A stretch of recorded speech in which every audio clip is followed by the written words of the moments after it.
Et à présent, mesdames et messieurs, nous arrivons à notre débat principal d'aujourd'hui, un débat centré sur la restauration des monuments égyptiens. Et pour mieux aborder ce sujet, nous avons le plaisir d'accueillir dans notre studio Dr Abdelrahman Medhat, qui est restaurateur au musée égyptien de Tahrir. Bonjour et bienvenue.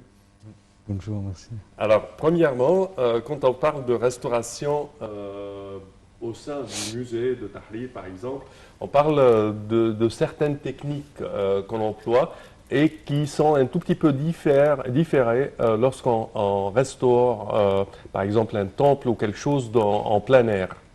Si vous pouvez nous élucider sur la différence. Oui, la restauration, c'est égal à la conservation. Et la restauration est divisée par deux parties. Oui. La restauration avec intervention et la restauration passive. Quand il y a une restauration avec intervention, c'est-à-dire qu'il y a une procédure pour faire utiliser les mains et les technologies dans les monuments. Quand il y a un objet dans les musées, nous adaptons différentes techniques. C'est basé dans les matériaux de l'objet. Oui. Chaque matériau est avec un précisé protocole. Quand tu as besoin de faire la conservation, il était précédé par la documentation. La documentation est très importante étape dans la conservation.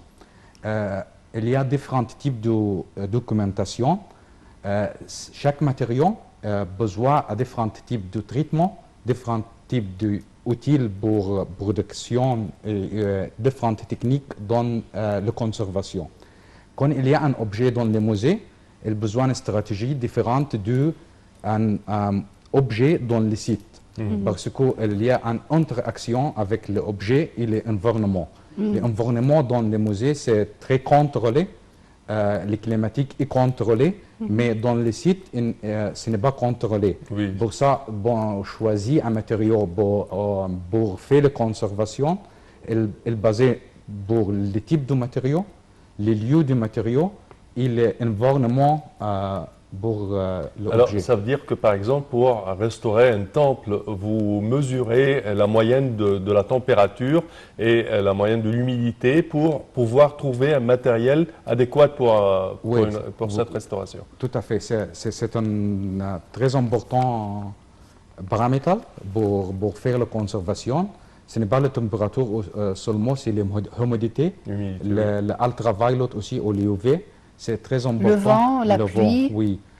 Aussi, il y a quelque chose qui est lié avec beaucoup de personnes qui visitent.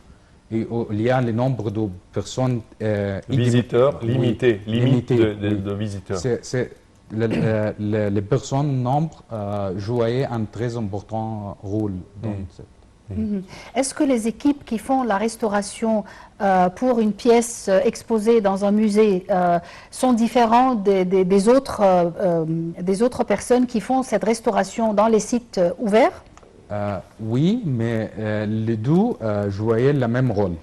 Quand il y a une personne qui fait conservation dans le musée, c'est facile pour lui pour faire une conservation dans le site, mais ce n'est pas le contraire. Oui. Parce que les musées, il y a beaucoup de paramètres, comme il faut contrôler la température, l'humidité et aussi l'objet position dans les vitrines. Donc vous voulez dire que la restauration dans les sites ouverts est beaucoup plus simple? Beaucoup plus simple de travail dans les musées. D'accord. Parmi les restaurations qui ont été tellement, je dirais, connues, je me souviens d'une restauration d'analyse menée par Dr Zahi Hawass et qui était sur le corps ou la momie du roi Toutankhamon. Alors, il essayait de trouver les causes de la mort du roi et vers la fin, il avait fait comment dire,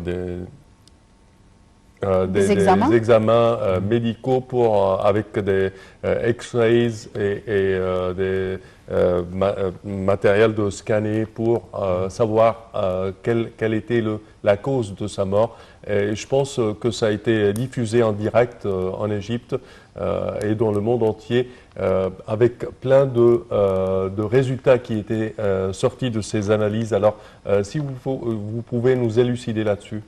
Oui, il y a, Dr Zahir Hawass fait pour la première fois dans l'Égypte un CT scan ou CT appelage Oui. pour les momies en Égypte. Il y a un laboratoire pour le DNA et le CT appelage dans les musées égyptiens. Il appliquait cette technique dans beaucoup de momies. Et il y a un momie de Toutankhamon, il fait le CT appelage et le DNA. Il confirmait les résultats qu'il était malade et aussi il y a un couple dans les billets de Toutankhamon qui est la cause de mort de Toutankhamon et avec l'utilisation du DNA, il confirmait qu'il était malade avec quelque chose dans les mouvements, il n'y a pas de mouvement normalement dans les billets de Toutankhamon. C'est le résultat pour l'appelage qu'il était malade et aussi il y a un coupe dans les pieds de Toutankhamon. Qui a fait une inflammation majeure qui a causé sa mort. Oui, bien sûr. Si on parle de la collection de Yoya et Toya, c'est la plus grande et la plus importante collection maintenant dans le musée égyptien du Caire à Tahrir, après le transfert de la collection de Toutankhamon au grand musée ou le nouveau musée. Vous pouvez nous parler de la restauration de cette collection? Merci pour cette question parce qu'il y a beaucoup d'efforts pour préserver et conservation le Yoya et Toya. Collection de Toutankhamon, c'est trop grande collection. Il y a beaucoup d'efforts pour préserver. Il continue beaucoup les matériaux organiques et les matériaux inorganiques. Il y a deux sarcophages pour le Yoya et Toya. Il y a deux momies dans très bon préservé et très bon état. Il est adorable. Il y a beaucoup aussi de papyrus. Il fait beaucoup de conservation dans cette papyrus parce qu'il y a une pièce de papyrus, c'est majeur à 23 mètres. Il y a beaucoup de... 23 mètres, oui, papyrus? Oui, oui. C'est une seule pièce, 23 mètres. Il y a beaucoup de... C'est des pièces collées ou bien une seule pièce? Une seule pièce. Une seule pièce. Avec beaucoup de conservation, il a besoin de beaucoup de temps. Et maintenant, il finit la conservation et c'est un très bon état. Il est maintenant dans les collections de toute Toya et Yoya. Parfait. Je pense également qu'il y avait plein de restaurations dans l'événement prochain de la semaine prochaine, l'inauguration de l'allée des Béliers à Luxor.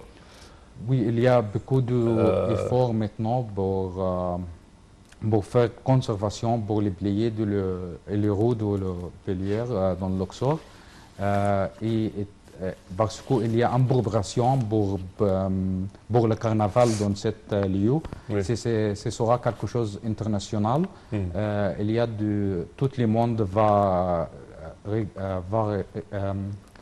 regarder cet événement. C'est quelque chose d'international.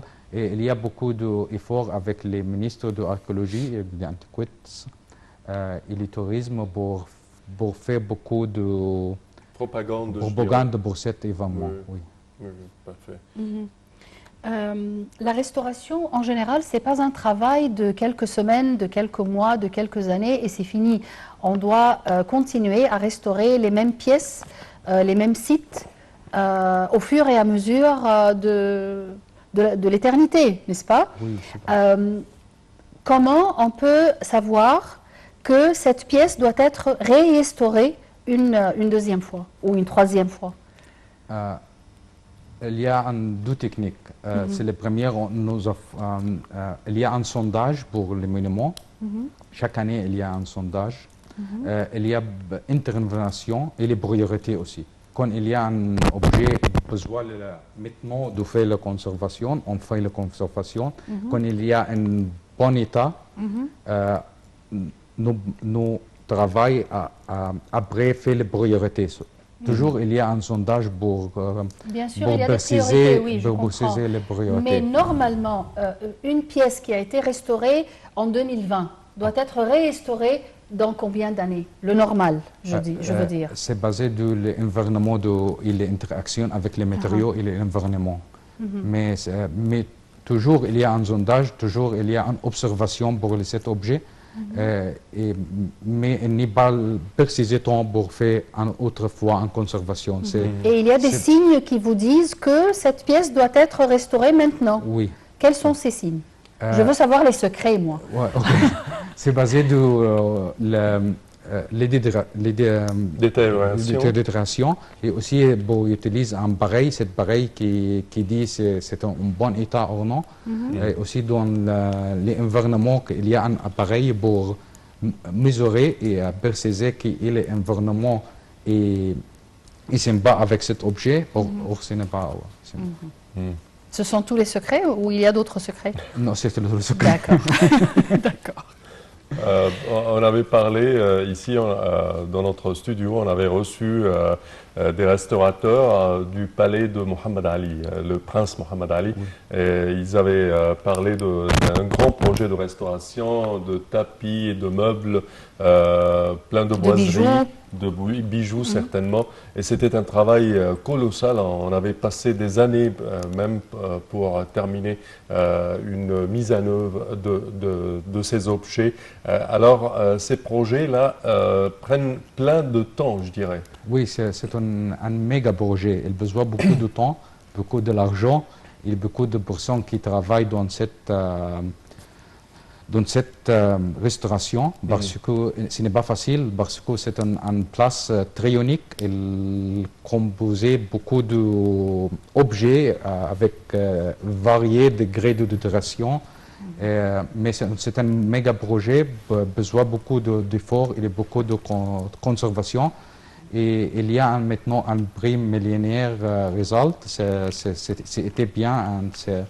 Maintenant, je pense que quand vous visitez la place de Mohammed Ali, c'est quelque chose d'unique. Oui, certainement. Malheureusement, notre temps arrive à vous, Dr Abdelrahman. Nous tenons à vous remercier de vos explications. Je répète que vous êtes Dr Abdelrahman Medhat, restaurateur dans le musée égyptien du Caire. Merci à vous. Merci beaucoup. Chers téléspectateurs, malheureusement notre temps arrive à vous, mais au terme de cette édition, je tiens à vous remercier. Je tiens également à remercier ma collègue Yara. Merci. Merci Sameh, merci mesdames et messieurs, et à la prochaine.